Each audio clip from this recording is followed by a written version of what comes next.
Bonjour, je présente aujourd'hui Gang des Castors, un jeu de cartes pour 6 ans et plus, de 2 à 6 joueurs, édité chez Gigamic.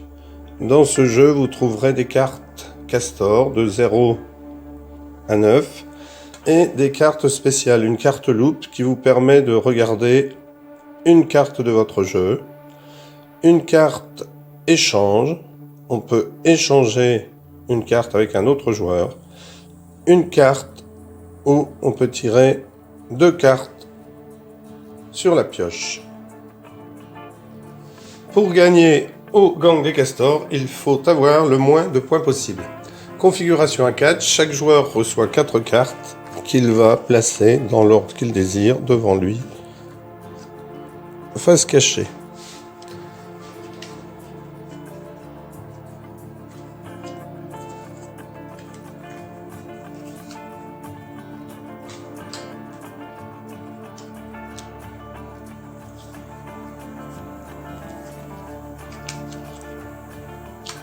Chaque joueur va ensuite pouvoir regarder les 2 cartes aux extrémités, uniquement.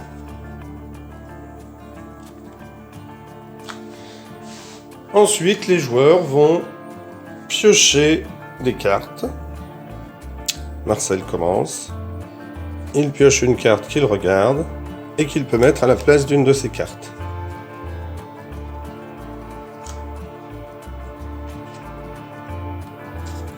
Donc les autres joueurs, voyant qu'il a posé un 3, se doutent que cette carte-là est de valeur inférieure.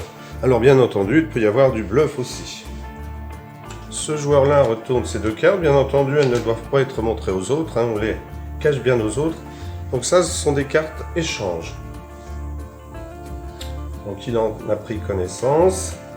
Il peut donc, grâce à cette carte, échanger une carte. Il va poser la carte ici, prendre celle de Marcel et lui en mettre une autre. Alors Marcel a le droit, puisqu'elle est à l'extrémité, de la regarder. Toff a joué, c'est au tour de Tap qui consulte ces 2 cartes. Donc bien entendu, il ne les montre pas. Il a un Castor, un Tap justement, qui lui permet de tirer 2 cartes sur la pioche. Il tire la première, elle l'intéresse, donc il la garde. C'est au tour de Patoche qui prend aussi connaissance de ces 2 cartes. Donc 0 c'est très bon, un 9 c'est très mauvais. Il décide donc de piocher. Et c'est encore un 9. Il décide donc de la défausser. Marcel prend connaissance de ses cartes. 0 et 3, c'est quand même pas mal, parce qu'il faut avoir le moins possible. Il pioche, il tombe sur un 3. Il va donc décider de la défausser. Toff a un échange. Il va poser l'échange ici pour récupérer un 3. Donc tous les autres joueurs ont vu qu'il avait un 3. Ça peut être utile si on veut échanger. Donc Tap regarde ses 4 cartes. 4, 2. Il pioche. 7. Il décide de se défausser. Patoche 9, donc il n'en a pas tellement envie. Il pioche. Alors, il va mettre cette carte ici et jeter le 9. Donc Marcel se souvient d'un 3 et d'un 0. Alors on peut les regarder à tout moment, celle-ci. Celle-là, on n'a jamais le droit de la regarder, sauf lorsqu'il y a une loupe. Vous verrez avec Patoche. Donc 2, 3, 7, défausse.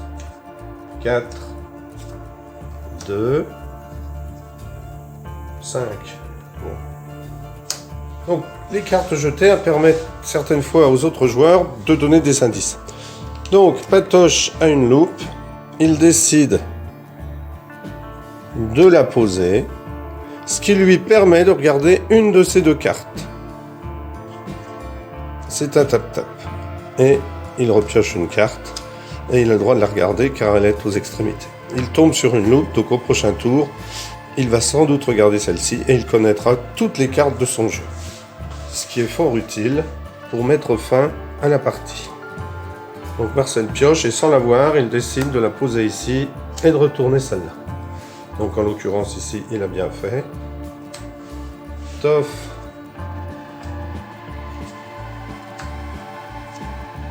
pioche et décide de mettre la carte ici. Comme ça, il sait que c'est une loupe.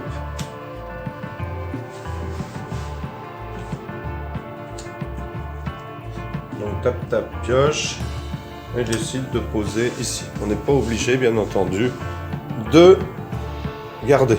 Donc un joueur pourrait très bien prendre aussi l'échange sur la défausse et le mettre à la place d'une de ses cartes, ce qui lui permettrait ensuite de jouer cette carte pour échanger une carte avec quelqu'un d'autre, carte qu'il penserait une valeur très basse. Donc Patoche a une loupe, il la pose et va pouvoir regarder la quatrième carte. Donc il connaît toutes ces cartes. Alors bien entendu, on a le droit pour la loupe de ne regarder que lorsqu'on pose la loupe. On n'a pas le droit de regarder. Pendant toute la partie, on a uniquement le droit de regarder les deux cartes aux extrémités.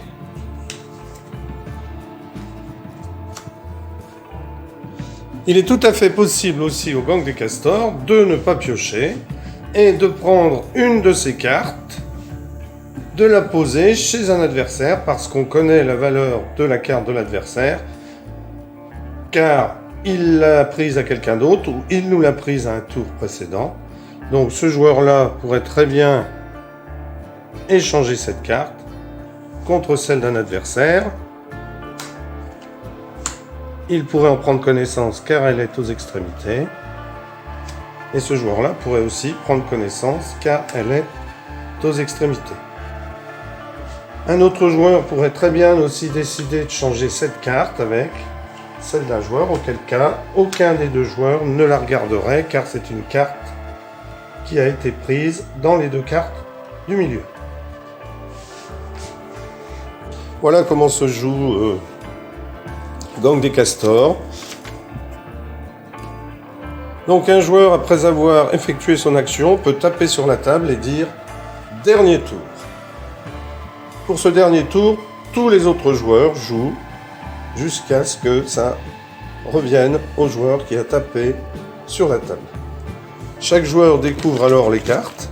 Imaginons que quelqu'un ait tapé. Chaque joueur retourne ses cartes et va compter.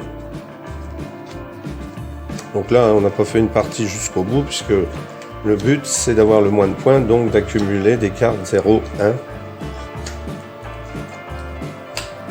Donc on peut aussi des fois, je vous ai dit, bluffer, c'est-à-dire prendre une carte de grosse valeur et en poser une de petite valeur, ce qui fait croire aux gens que vous en avez pris, aux autres joueurs que vous avez pris une carte plus basse que celle que vous avez posée, et en fait vous en avez pris une plus haute pour qu'un autre joueur soit tenté de la récupérer. Donc à ce moment-là, lorsqu'on a des cartes comme ça, eh bien on doit piocher jusqu'à trouver une valeur, lorsqu'on est à la fin de partie. Et ensuite, on additionne les points et celui qui a fait le moins gagne.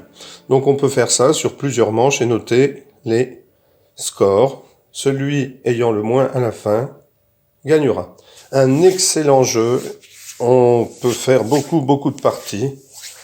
Très agréable à plusieurs, même à deux. Voilà, merci d'avoir suivi cette vidéo.